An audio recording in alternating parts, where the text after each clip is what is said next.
Salutare toată lumea și bine v-am regăsit la un nou episod. Eu sunt David și astăzi mă voi juca un alt fel de Minecraft care are moduri. Da, are moduri foarte multe. Și da, am un avion și o din asta, un elicopter. Și dați un pic acum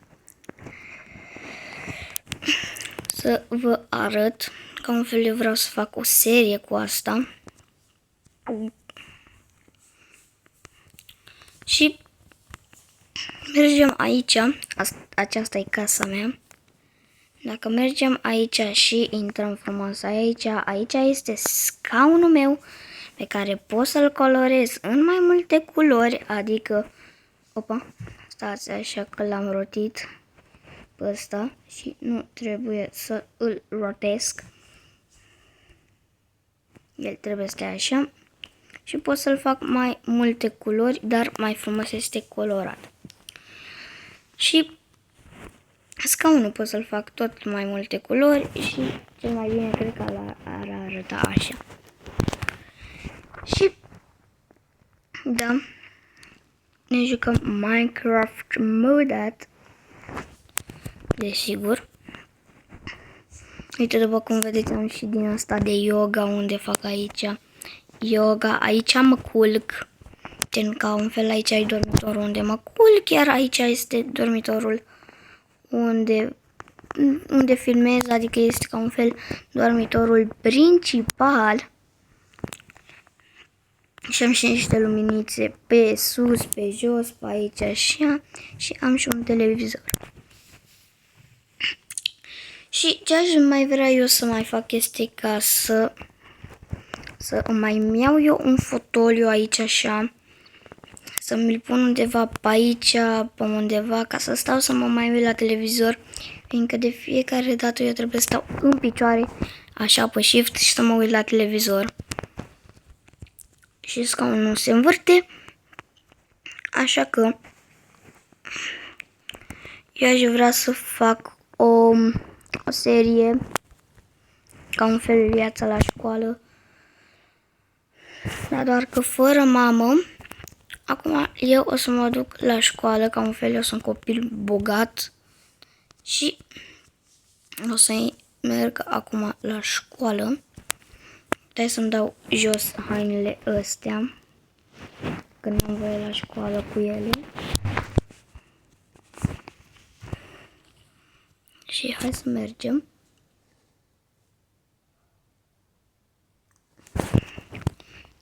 Nu mai știu pe unde era școala, parcă pe aici.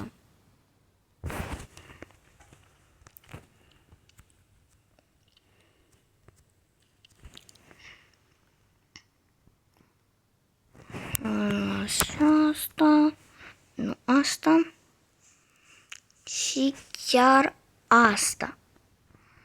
Asta este școala mea pe care o căutam. Așa că eu o să revin după frate, au fost niște ore foarte, foarte grele și cred că o să intru prin spate. A, nu. Nu, pe aici poți să mai intri. Dar pe aici poți și să ieși, dar și să intri. Și o să mă duc acasă. Acum, după o sesiune de școală. Apropo, fix acum am luat și noi vacanță și nu ne-a dat doamna temei ei. Și uite-l pe Bingo. Bingo, ce faci? Stai aici? Ok, îmi pare rău. Ok, nu știam că pot să colorez până și astea. Stați un pic așa. Că Așa. Am vrut să văd dacă pot să le desfac, dar nu, fiindcă le-am împins bingo. Fiindcă le-am împins bingo. Că uneori nu prea se aude cum vreau eu. Și bă, frate, ar merge frumos aici un șezlong. Încă unul. Deci aici un șezlong, aici un șezlong și aici o măsuță cu o cafeluță. Aici tot un șezlong, tot un șezlong și aici tot la fel. Bă, vezi că chiar ar merge și o umbreluță dacă are acest mod. Așa că hai la magazin. De ce nu? Hai la magazin. De ce nu? Hai la magazin. Hai la maga, rapid la maga. Nu o să merg. Dacă nu mai știu unde mi-e motorul, fraților. Unde mi-am lăsat, frate, motorul? Cred că mi l-am lăsat pe undeva. Hai că revin când vin de la magazin, că o să coste foarte mult. Deci, extrem de mult, că s-au scumpit prețurile. Mamă, ce greu e ăsta, mamă. M-a apucat și noapte. Până am luat eu tot ce trebuie.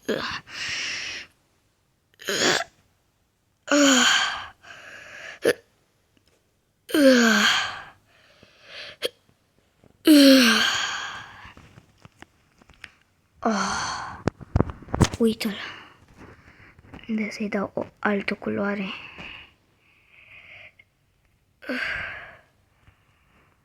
Lasă-l așa. Am luat și un ventilator. Și niște șezlonge. Pentru ce mi-am promis. O să vreau să fac.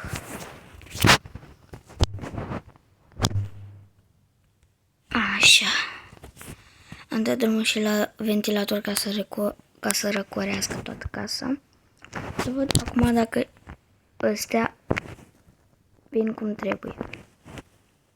Bă, vezi că ajunge. Oho, ajunge perfect. Opa. Bă, da, tot le mută pe astea cum nu trebuie. Uite, așa. Un șezlong aici. Și masa între. Uite, așa vreau să fac. Și aici o să fie doar plin de șezlonge. Dacă nu mai vin niște musafiri pe la mine, să îi poftesc pe aici. În caz de mai vin colegii.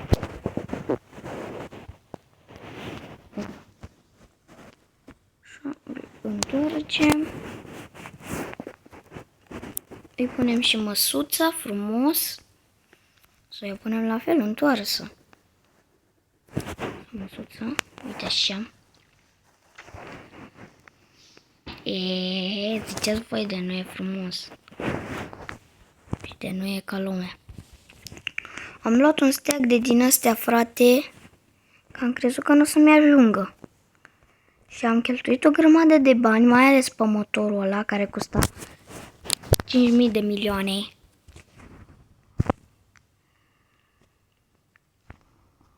Că n-aveam eu. Că nu credeam eu că mi-ajunge. Uite așa frumos, uite. Stai aici la relax. Frumos. Ok, revenim că mi-a pus. Ok, am și revenit. am vrut să zic că stai la relax frumos așa. Și un ventilator ca să răcească toată casa și da, un fotoliu nu mi-am luat. Am uitat să-mi pun și un fotoliu, dar până la urmă asta e. Ok. Aș vrea că undeva pe aici să fac și o bucătărie.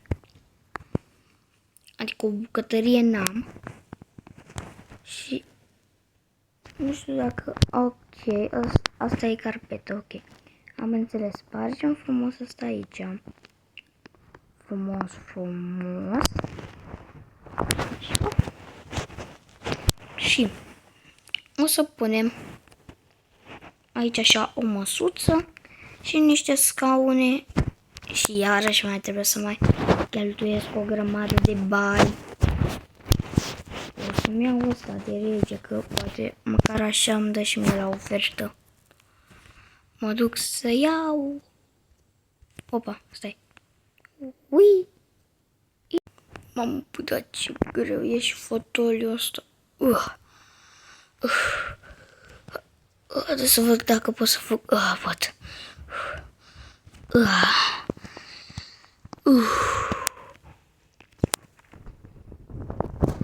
Mamă, bă, noroc că am prins la reducere astea. Fiindcă și așa, dacă eu sunt bogat, n-aș vrea eu să economisez. Doamne, unde am pus eu fotoliu? Aș vrea să economisez bani. Aiurea. Hai că pe bune. Hai să punem și noi undeva unde să stăm. Frumos, uite, cred că... Ok, e un pic... cam prea mare. Ok, ar fi trebuit să revin din greșeală. Frate, dar n-am unde să pun acest fotoliu pe bune. Bă, dacă îl pun așa, deja e prea dusă camera, bă. Cred că acest fotoliu eu o să-l țin la mine. Doar. Deci, când o să mai înlărgesc și o cameră. Frate, că am crezut că merge, bă. Dar nu. Ok. Și ce să zic? Că cam acesta a fost și videoclipul. Nu uitați să apăsați butonul de like, subscribe și clopoțel. Și stați un pic, stați. Dați că nu se încheie așa, bro, un videoclip.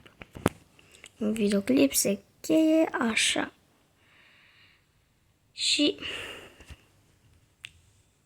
desigur ne vedem data viitoare. Pa, pa!